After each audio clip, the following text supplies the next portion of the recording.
उस कार्यालय में एक छोटी सी कोठरी थी। युवक ने उसकी जांच पड़ताल की तो पता चला कि पिछले कई सालों से बादशाह के पास बहुत से निजी पत्र आए हैं। निजी का मतलब होता है व्यक्तिगत पत्र, जो आपने अपनी व्याकरण की कक्षा में पढ़ा है ना। अनौपचारिक पत्र वो निजी पत्र ही होते हैं। उनके लिफाफों का ढेर भी उस कोठरी में पड़ा था। उसमें से बहुत से लिफाफों पर सोने की पच्चीकारी थी और रत्न जड़े थे। जो पत्र थे, पत्र के लिफाफे पर सोने की बहुत सुंदर सी नक्काशी की हुई थी और उस पर रत्न भी जड़े हुए थे। वो पत्र उनको बादशाह को, जो उनके मिलने वाले जानकार लोग थे, उन्होंने भेजे थे, जो विवाह आदि के शुभ अवसरों पर दूसरे बादशाहों और अमीर उमरावों के यहाँ से आए थे। युवक ने कारीगर लगाकर सब कीमती सामान लिफाफों से उतरवा लिया और बाजार में बेच दिया। युवक बहुत ज़्यादा बुद्धिमान और ईमानदार था। उसने बाजार से कारीगर बुलाया और सारे के सारे उसने वो जो पत्रों के ऊपर जो रत्न जड़े हुए थे उसको निकलवाया और बाजार में जाकर के बेच दिया। बिक्री से आई रकम में से कुछ रुपए तो उसने बढ़िया फर्नीचर और चित्र आदि लगाने में खर्च किए, बाकी सरकारी खजाने में जमा करा दिया। और जब बेचने से जो उसे पैसे मिले वो उसने कुछ उस वहाँ की सजावट के लिए चित्र वगैरह खरीदे, वहाँ का फर्नीचर खरीदा, और जो पैसे बच गए उसको सरकारी खजाने में जमा कर दिया जा कर के। जहाँ वह सामान बिका उसकी रसीद ली और जहाँ से ये सामान खरीदा गया उसकी भी रसीद ली। बच्चों, जहाँ से हम लोग सामान खरीदते हैं तो उसकी कुछ रसीद मिलती है, और जहाँ से हम लोग सामान बेचते हैं वहाँ पे भी हमको रसीद मिलती है। तो उसने उस रसीद को बहुत ज़्यादा हिफाजत के साथ रख लिया। अब वह स्थान सचमुच शाही हो गया था।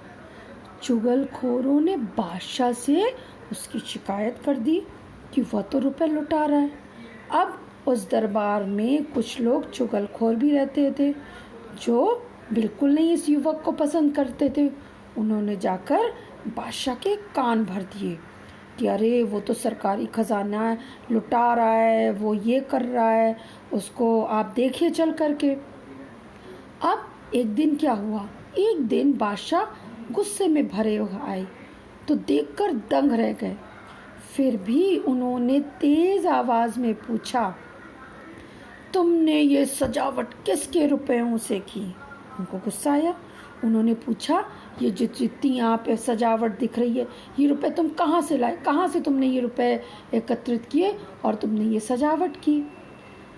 तब युवक ने बोला, यहीं के रुपयों से हुजूर। उसने कहा, बादशाह साहब, मैंने यहीं के रुपयों से सजावट की है। कहकर उसने रद्दी लिफाफों की कहानी सुनाई और खजांची इनने से गवाही दिलाई कि सामान खरीदते समय बचा हुआ रुपया खजाने में जमा कर दिया गया। और उसके पक्ष में वहाँ का जो खजांची था उसने भी कहा कि जो सामान खरीद बेचा गया उसके बाद उससे जो पैसे मिले उससे यहाँ की सजावट का सामान खरीदा गया, और जो पैसे बच गए उसको खजाने में जमा करा दिया गया। तब क्या हुआ, बादशाह बहुत खुश हुए और उन्होंने उस युवक को अपने राज्य का वित्त मंत्री बना दिया। तब क्या हुआ, उन्होंने उसको राज्य का अपना वित्त मंत्री बना दिया। अब वित्त मंत्री जब बना दिया तब बाकी लोग, जो चढ़ने वाले लोग थे, उससे जो जलने वाले लोग थे, वो और ज़्यादा चढ़ने लगे। तब क्या हुआ, दूसरे मंत्री इससे परेशान हुए क्योंकि वह तो ना बेईमानी करता और ना दूसरों को करने देता। जो भी मंत्री बादशाह के पास जाता किसी ना किसी बहाने उस युवक की शिकायत करता जिससे कि बादशाह की नज़रों में गिर जाए।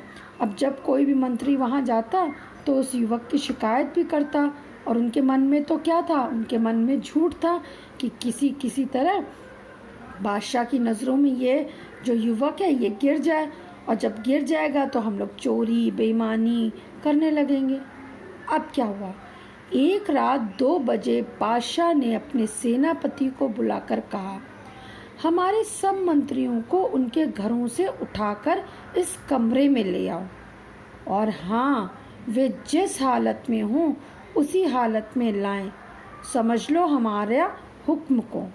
अब उस राजा ने 1 बजे रात को एक दिन 2 बजे अपने सेनापति को बुलाया और उन्होंने आदेश दिया कि जाओ, हमारे जितने भी मंत्री हैं उन सबको उनके घरों से उठाकर इसी समय ले आओ, और वो जो कुछ भी कर रहे हों, वो जिस हालत में हो उसी हालत में ले आओ।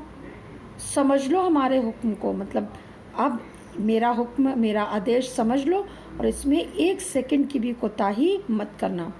अगर कोई पलंग पर सो रहा हो तो उसे पलंग सहित ज्यों का त्यों लाया जाए।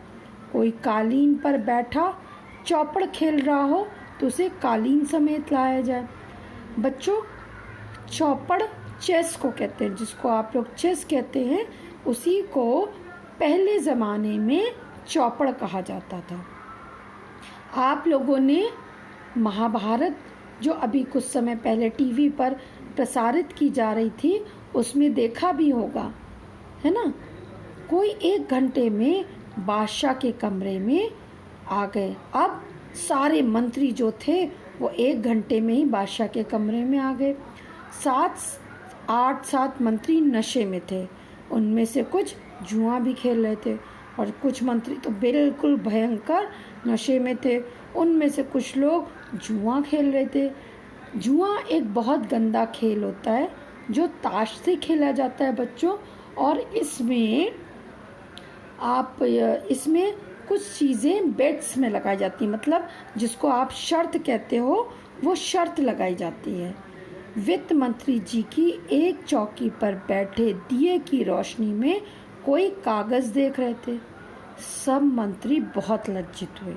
सारे मंत्री तो इस तरह से थे, कोई नशे में था, कोई जुआ खेल रहा था, परंतु एक वित्त मंत्री ही ऐसे थे जो रोशनी में कोई कागज़ देख रहे थे और वो काम कर रहे थे।